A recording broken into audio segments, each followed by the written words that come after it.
Jay here, Full-Time Devils. Hi, Steve. This is the Burnley preview, and joining me is a man who doesn't need an introduction, but I'll give him one anyway. Mr. Stephen Howson. Oh, yeah. Steve, thanks for joining us. Bit of a different preview. We're not going to do Skype and all the rest of it because it's Christmas. We haven't got much time. Burnley game is almost upon us. We've just had the Newcastle game where we won and we scored some goals. Yeah, we did. It's all right, I know. Winning and scoring goals. I quite like that. Were true. These are a weird opposition, proposition and opposition. Don't draw a lot. Win or lose. This has got draw written all over it, hasn't it? I was about to say, we will get to the predicted scores and score predictions, and we will get a little bit on Burnley. Just before we get on that, just want to talk quickly about Newcastle. Can we look too much into that game? Because we battered him, wasn't a great start. Obviously, the result on paper is good. Great to see the front three scoring as well. Marshall getting a brace. Marcus, who's on fire. And that man, Mason Greenwood, who you've been banging on about since he was about 12. 13, sorry. Scoring again. But does this mean we're now turned the corner? Or is it just like, well, Newcastle aren't great. Those front three are always going to get you goals. It was a decent result. It was a decent performance without a decent midfield performance. Fred individually played well, but the midfield unit didn't facilitate much. And a lot of the chances, the forwards sort of created themselves in a little bit of a way. I thought it was good in parts, but the worrying thing is, with 5 minutes to go, we'd had 8 shots on target, which is spookily exactly how many shots on target we had against Watford and exactly how many shots on target we had against Everton. So you're like, okay, so this team's capable of creating this many opportunities. We were just more clinical, if anything, and that's horrendous analysis. But what else do you put it down to? We felt better, but maybe if we'd have scored, within 4 or 5 shots, 3 goals against Watford, we'd have all felt better as well, because obviously a goal changes the game. Newcastle scoring meant United had to really push. Yeah. We really needed a goal. The same thing happened against Watford, but it never came. We never created those clear-cut opportunities, it didn't feel like, until Pogba came on. And maybe by then, because they was 2 goals ahead, there wasn't the urgency with them. The jeopardy wasn't the same. Games, and they're never the same, are they? So I just thought it was really strange that 8 shots on target created in all of those games. In one we score 4, 3.5. In one we score none. In one we score 1. And you think, even the goal we conceded, you can probably say, was down to a defensive mistake. We really have to cut those out. I don't know how we cut those out, but I think if we start to cut those defensive mistakes out, can we not be clean sheet FC? Yeah, there's another line. Isn't it like, someone shouted it to me in the stands last night. It was like, is it 14 games or something on the trot? It's not enough, is what it is. Yeah, and, without a clean sheet. I know Castles loves a fucking agenda against the current manager because he was in love with the previous one. But no idea what you're talking about. My good friend Duncan Castles was not in love with Jose Mourinho and doesn't have an agenda against Ole Gunnar Solskjaer whatsoever. Don't have posters up against of Jose Mourinho. Anyway, I think that he threw something out. Obviously there's a reason he's throwing it out there, but beyond the reason, it's right. We did buy a defender and we did buy a fullback, and the defence does look worse. But we also lost Ander Herrera. We also lost our ability to hold the ball in midfield. We also lost our ability to hold possession further up the pitch. For all the issues that you had with Lukaku, and there were plenty, he was a better hold-up man than Marcus Rashford is. Yeah. He could relieve the pressure, so could Fellaini.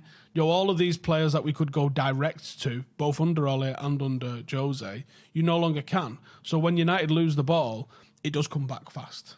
And I think that the issues in terms of us not being able to keep clean sheets is some of that down to how young and inexperienced this side is. Because it is an extremely young side. And I think when you're looking at the numbers, people love to throw Moyes into this, but like David Moyes had Rio Ferdinand, Rooney, Ryan Giggs, Robin Van Persie, like Evra, Vidic. He had all of these people at his disposal. He wasn't trying to fucking patch a team together with Andreas Pereira and Matic. Like, we don't have leadership compared to that team by a long stretch. We don't have players that we can go to direct. We don't have a plan B.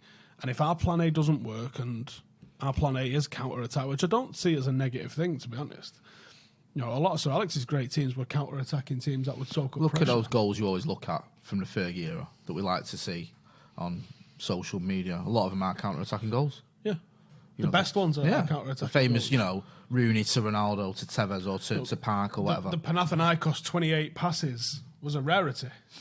The Scholesy one, where we absolutely wandered it all over the pitch. Yeah, we were a counter-attacking side. We've always been a wing play counter-attacking side. So I don't have an issue with how you go about scoring. Honestly, we could play the most boring, dull, scratch-it 1-0 football, but if we won every game, I wouldn't give a fuck how we managed to win everything. 2008 to 2009, there was a lot of games that were quite dull. Was that when Van der Sar went through that 22 games? Yeah, there were a lot of games. I remember someone saying to me, "What's been the best game you've seen on Trafford this season?" And it was right at the end of the season, and I was like, "The 4-3 against Spurs, and we lost." And that was before the Villa game, by the way, when Van Persie scored. Sorry, that was I'm fast forwarding. Yeah, that was the other season was the 2012-2013 season. That was again. We had a lot of games that weren't great, but Robin Van Persie was banging in the goals, and again, it was a similar sort of situation. It's a win. Obviously, a much-needed win because after the Watford game, pressure's already on Ole. I think we're 4 points off top 4.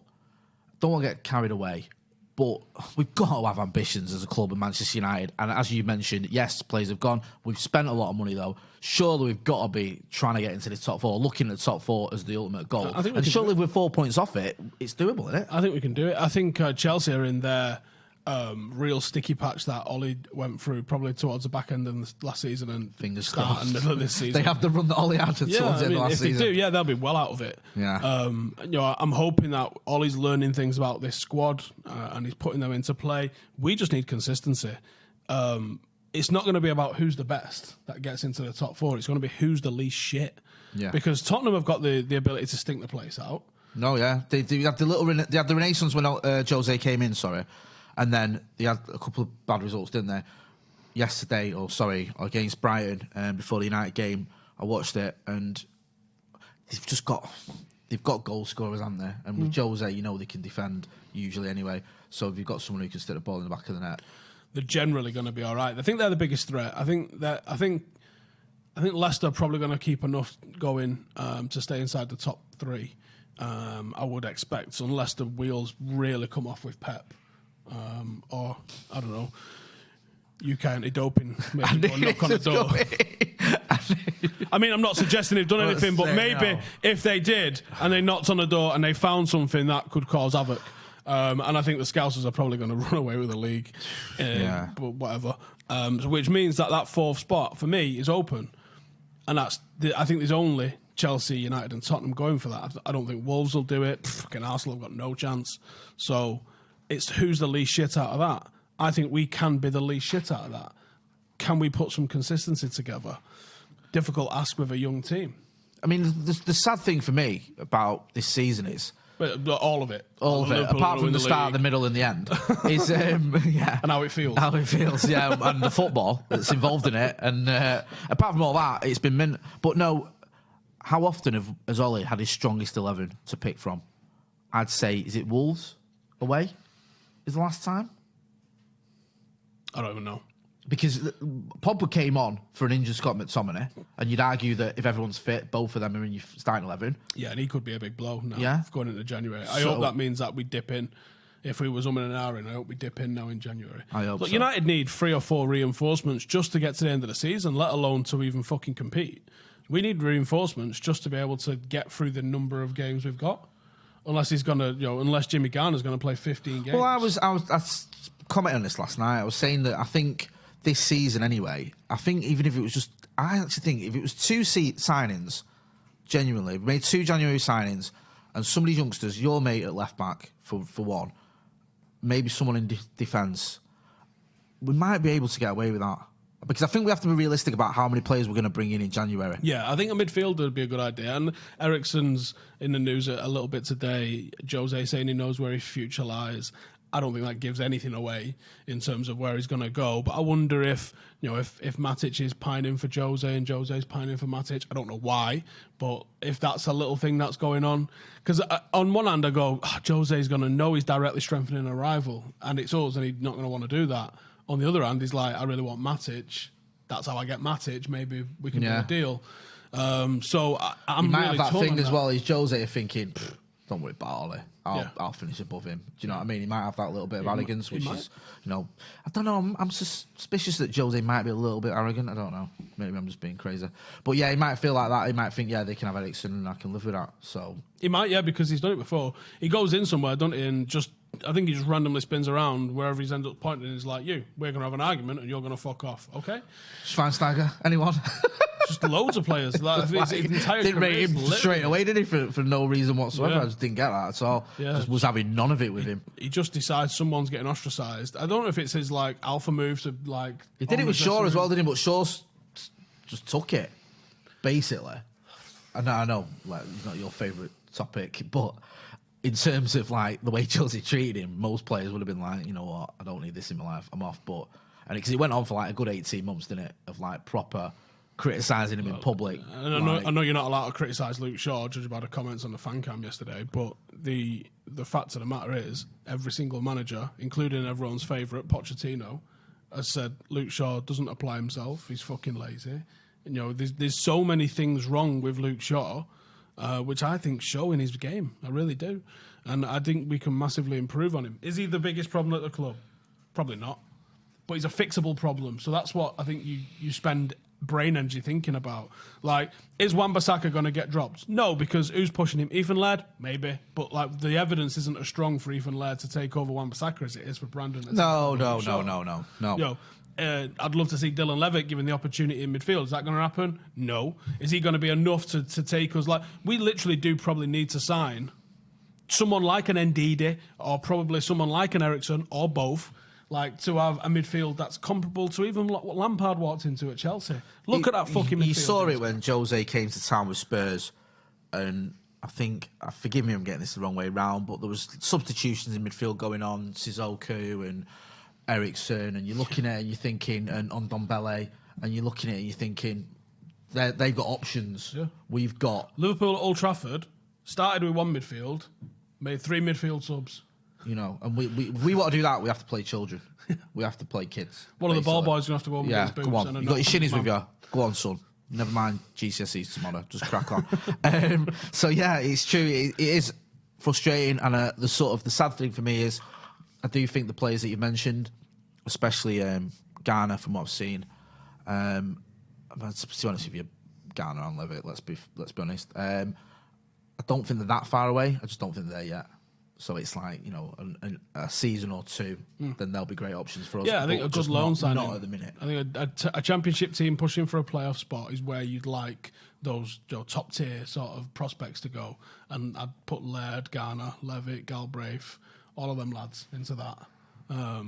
But are they? I had my reservations. I mean, I'm a fucking big Mason Greenwood fan, and always thought give him minutes and let him develop. He's one that he doesn't need a loan. He'll develop here, that'll be fine, but I think some of the others probably need 25 to 30 games in a nice competitive league to show what they can do. Mason was always, a generational sort of player that could do it here. It's mad actually watching what he's doing now, because he doesn't look any different to what he looked when he was playing against fucking other children. It's mad, mate. So that's the thing with Mason Greenwood. I was like, we've got to be a little bit cautious with him. We don't want to burn him out. We don't want to put too much pressure on him. Yeah, but no. I take all that back straight away. Play him. He scores goals. He's a threat. He's obviously reveling in it. He reminds me so much, not in style, but in the way he's performing and the way he's stepping up when Marcus burst on the scene.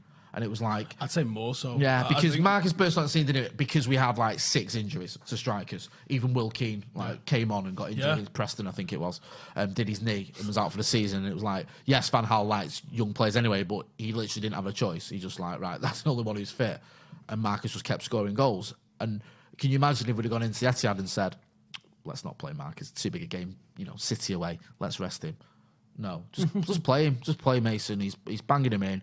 He fits. He's working well with the players around him as well. I like the sort of the fluidity between the three of him, and he sort of gate crashed the Marcus Rashford, Tony Marshall party, and he's got himself involved in that. Poor Dan James is probably looking at the sidelines, going, "Hang on a minute." He's different, isn't he? He's a playmaker. And someone in the comments on my review that I did yesterday said, "Oh, that's a bit harsh on Dan James." I mean, I was literally just explaining what his game is. I wasn't saying it in a negative sense. Yeah. when we're counter-attacking, I think it suits us very well. Like, he's extremely direct, and he looks to come in and shoot or to cross. But Mason plays in between the lines. And I think when we're struggling to break teams down the way we have been doing, I think Mason in between the lines is such a big asset.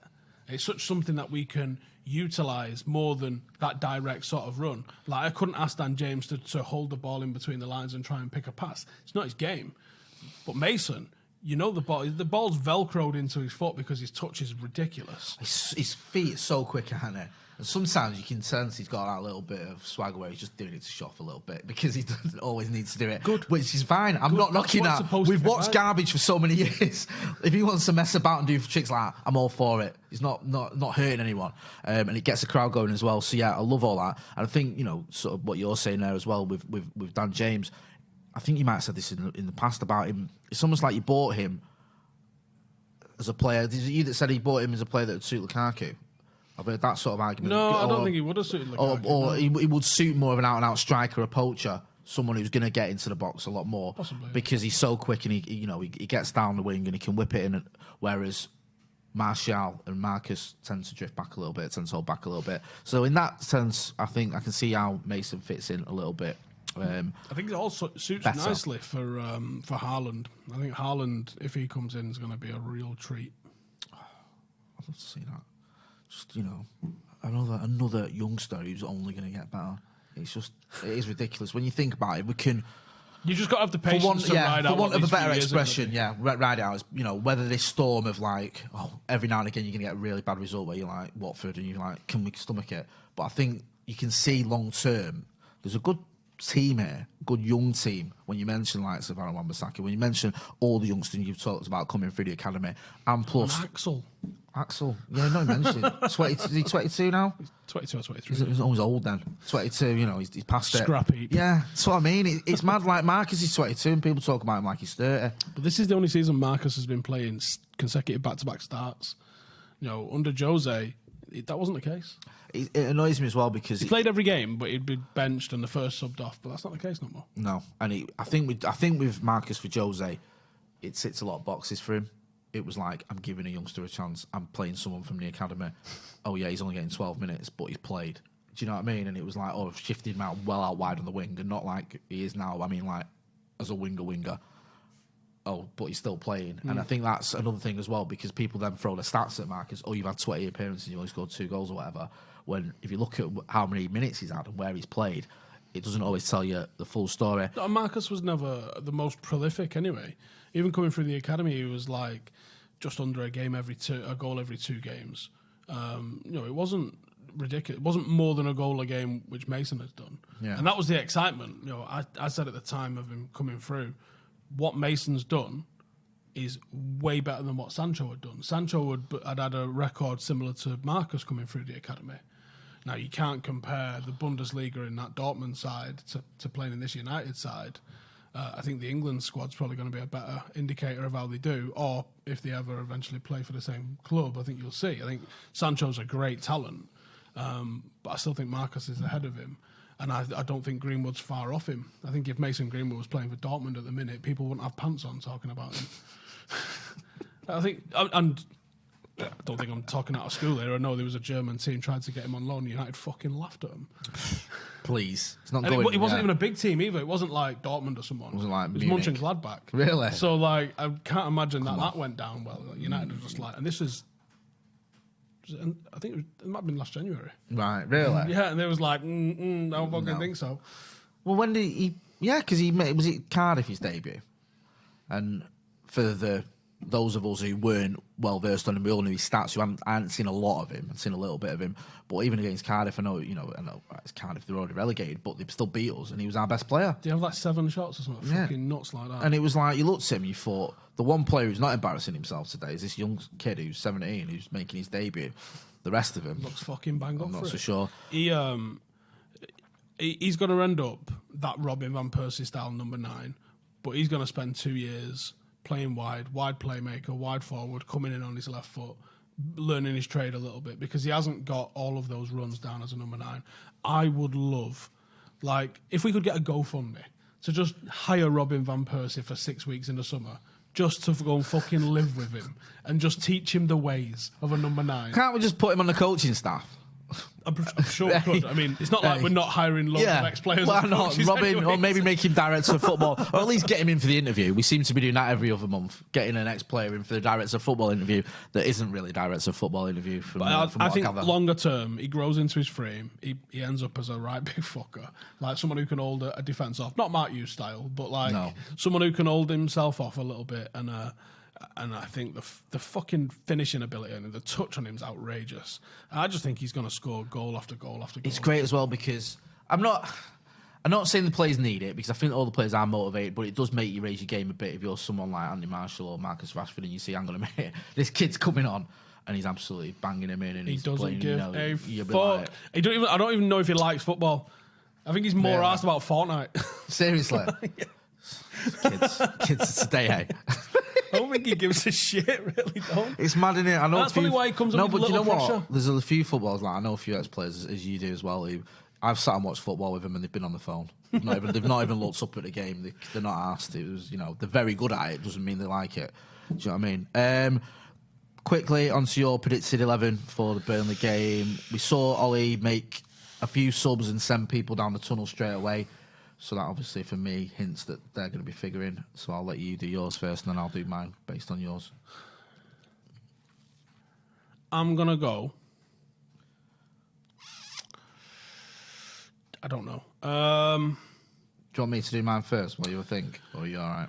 There's just one issue I'm thinking on. It's how attacking you go against Burnley. Now, Burnley are going to be an absolute mare from set pieces. That's what we have to deal with. So I'm thinking, where do I bring some height in? Do I try and force Matic into the team? Oh, that's interesting. I'm probably going to go Big Dave. Yep. I don't think he will, but I'm picking Brandon. At left back, I'm going with Juan Bissaka. At right back, I'm going with Maguire. I've seen Maguire getting a lot of shit lately. Don't get it. I don't get it. No. And I out of the two centre-backs, it's Lindelof for me, worries me.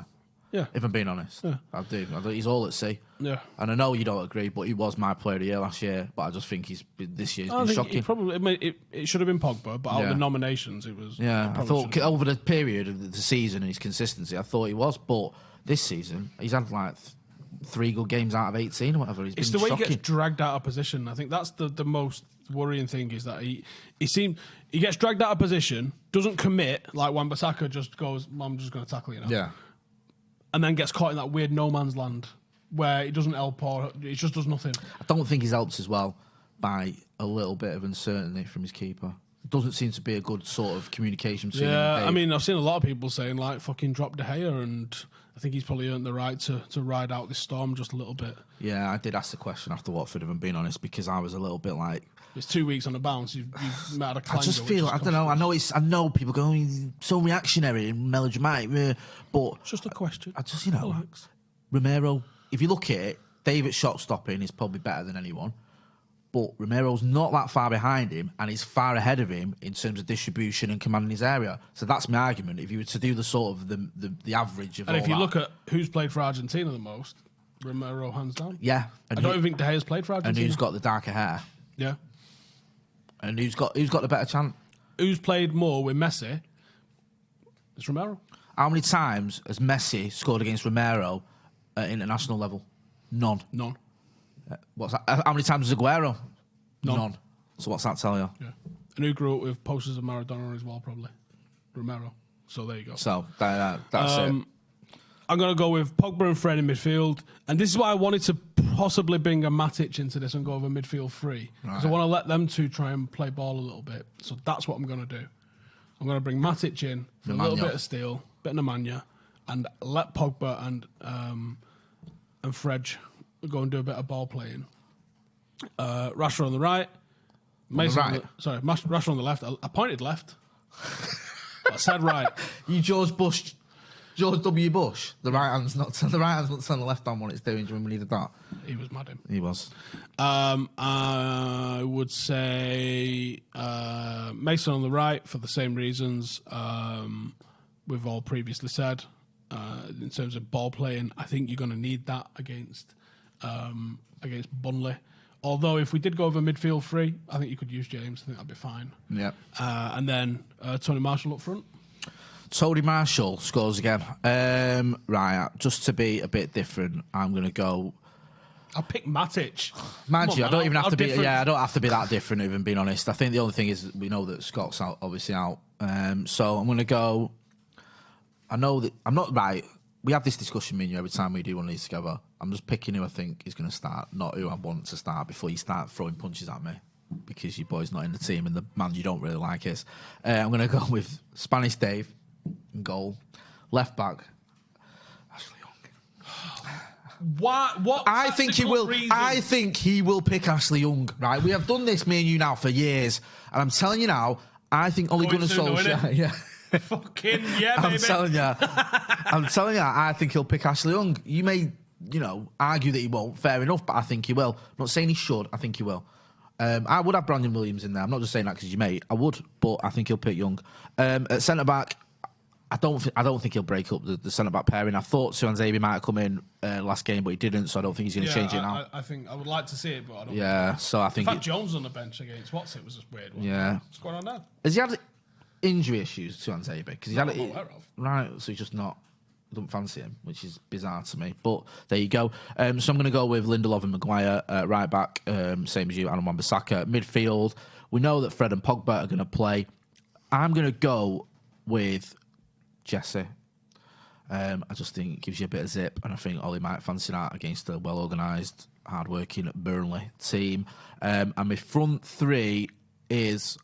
Do you know what? I just want to see the same front three as last time. So I'm just going to... I don't know what's going to happen. I know this is predicted, but I don't care. I'm just going to go with Martial, Rashford and Mason Greenwood, who's dynamite. He is dynamite. Yeah. So, yeah, I think that's what I'm going to go for. Whether that happens or not, we'll see. There'll probably be a bit of a wild card in there. Someone might Just surprise us. Bananas one. Jones might start or something. Burnley Sheffield United. Pure Brexit 4-4-2 with Wood and Barnes up front. That's Yeah. why I would drop it.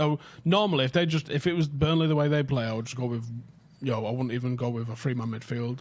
But I think you just drop Matic in. In fact, definitely drop Matic in. Jose did this. I don't know if Ollie's aware of this or not. But it worked really well. When teams went really direct against us, he would sort of use Matic as a bit of a screen for Lindelof.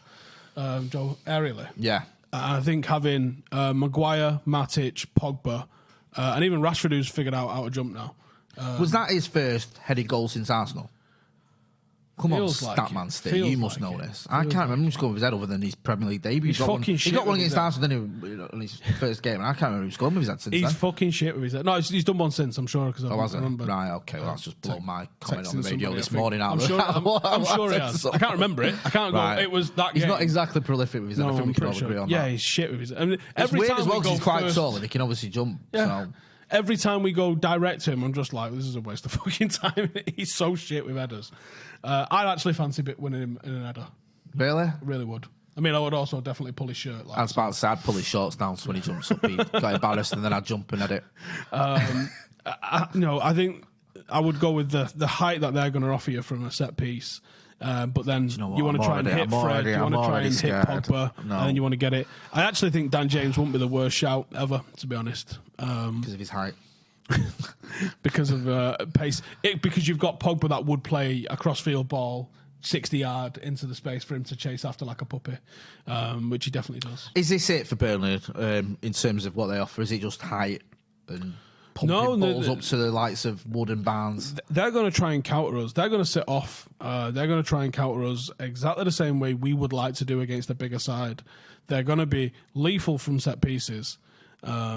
But yeah, I mean, we are going to struggle against them. This was the game. When I looked at this, Watford and Newcastle and Arsenal and Burnley, I was like, it's that Burnley one. You mentioned earlier, did you say they don't draw?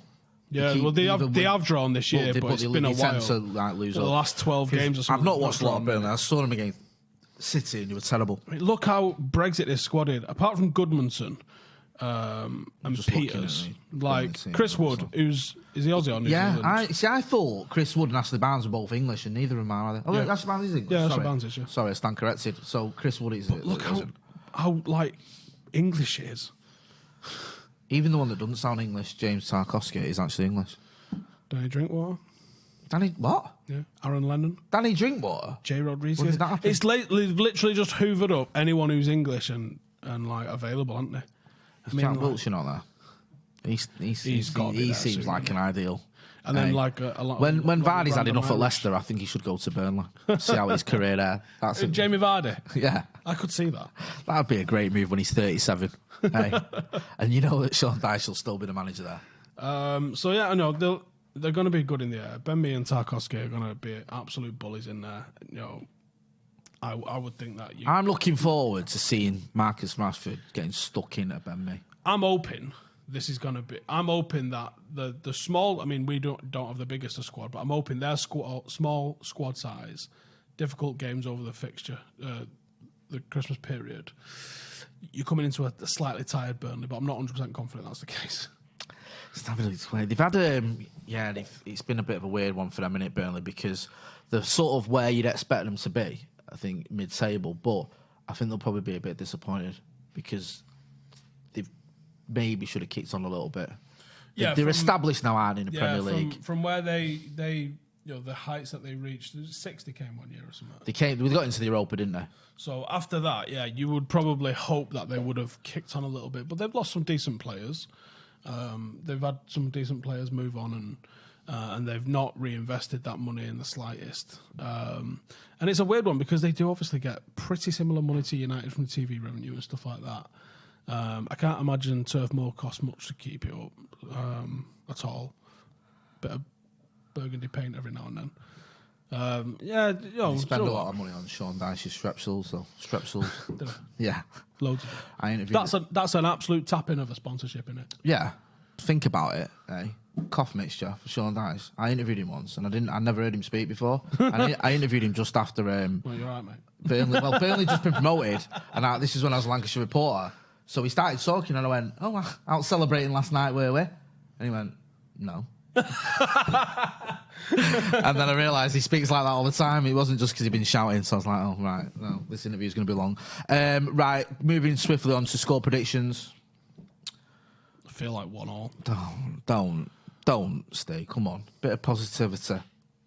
0-0. There we go, that's more like it. Because it's a clean sheet. Clean sheet. Hey, I'll snap your hand off right now. 2-1 because we're incapable of keeping a clean sheet, but we are capable of scoring, so let's hope for the best.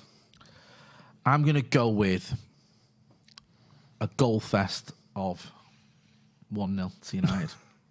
Clean sheet? Yeah, I don't know why. I don't know why. I've already got visions of David De Gea looking upset as he plucks the ball out of his net after. As Tarkowski just goes through him, and it goes to a 12-minute VAR analysis that decides it wasn't a foul on the keeper and it was actually a legitimate goal. We watched the moment of the decade, which you should go and check out on Stretford. Marcus's penalty. Yeah, we watched how long that whole scene was. Joe, from listening to Jamie Carragher waffle on about who's going to take the corner, and they're like, oh, I think they're going to have a look at this here. Yeah. And then the 3/4 of an hour later, it's mad, isn't it? Because you're so in your head, you're thinking, well, if you apply these rules to that is a penalty. But that's so soft. But it's soft. But I don't care. And you know, is anyone going to be that kind to us? It's weird because I think we sold our souls to devil. Not only that as well, the referee looks at it, makes his mind up, and then decides to start talking to our bench, but he doesn't give the game away. No. And then he goes and looks at it, and he just stands there for ages, and you're like, what's happening? And then what I love about it, my favourite bit, well, apart from the penalty, obviously, is like... When Kimpembe starts crying. There's that. But starts crying. Is it Fred and Lukaku? Neymar starts crying. Fred and Lukaku are on penalty watching duties. And they're like, because all the PSG players are trying to put Marcus off. Who was it? Oh, Marquinhos. Go and watch the video again. Marquinhos, Defo says possibly a racial slur to Marcus. Possibly, I'm going to say. In Portuguese. You want to do these things? Do them on your own channel, allegedly. I'm just saying it could be. It could have been. He said something well snide to him anyway. You can just see it in his eyes. He said something well snide to get under your skin. As he's trying to take the He might have just said, Withenshaw Civic Centre isn't all that. Fucking hell. Maybe. He might have asked me if he ever shopped at Stretford Mall. Yeah. Which should confuse Stretford Precinct. Yeah. Shit, mate. Oh, it's got us a Greg's. I got lost that once. How? I was only about 4. I had to put a tenner announcement. And this was before the days when nonsense was big as well. So it wasn't like, you know when you used to be able to go out with, like, I don't know if I think it was bigger back in the day. Do you reckon? Yeah. You used to be able to go out though, didn't you? Like when you was a kid. Yeah, Like, you didn't have to get checks every 5 minutes. You just go out. I'll be back for tea time, and your mum be alright. Yeah, not what. Now if my kids are out for more than 10 minutes, it's like, you know, we're ringing. What's it called? The police. That's the one. All right. Yeah. I'm gonna say alive and kicking with Toby Anstis. No. Oh, okay. Yeah, so anyway, he definitely says something to him. Maybe it's about Stretford Mall, maybe it's a little bit racial, we don't know. Yeah. But he don't put him off because Marcus scored, obviously. Ice cold. So fucking long. Like, you could have forgiven him for, like, his head going, taking that penalty. He doesn't. He almost kicks it right where... It's weird, isn't it? Because in many ways, you think a penalty, you won't be able to have the same emotion with it because you know it's coming, but I don't think I've celebrated a goal like that since Ole. Kept it pretty chill, mate, to be honest. Yeah, you did, didn't you? Kept it well under wraps. I think I can still see some of the damage from how chill you kept it. Right, that's it, innit? Is there anything else we've not covered? Probably. Yeah, so you're going, what did you say, 2-1? I'm going 1-0. Don't forget. Just want 3 points, Jay. We just want That's 3 all I want, points. Jay. Don't just give us 3 points. I don't care if it's a 98th minute VAR decision that gives us a win. Just, you know, an away win, back-to-back victories. Or just come on, I can't be bothered with. We just write the season off because VAR is unconstitutional. Yeah, and we just have to start again. And who's top of the league now? I would happily. I haven't even looked, off but let's just right say now. unlucky. We'll just start it again. In many ways, whoever's top now, it don't really count because you've just been aided by VAR that much that this season isn't really. Yeah, I mean, I don't know who's top off the top of my head. It's like when you win. It's like when you win the league before the pass-back rule came in. Yeah, I mean, not as good if as you winning only it now. won it in the time when pass-back rule existed and VAR exists, then, I mean, can you count those? I think it's probably an asterisk. Got to go alongside I think that. you know, maybe give you half a tile for them ones, possibly. Don't know who it is like. Don't know. Don't worry about that. You know where you can check him out doing his stuff on all these various channels. Don't forget to hit subscribe, like, and comment. We'll have all the reaction from the Burnley game as well. This has been Full Time Devils. That's been Howson. I've been Jay. Thanks for watching.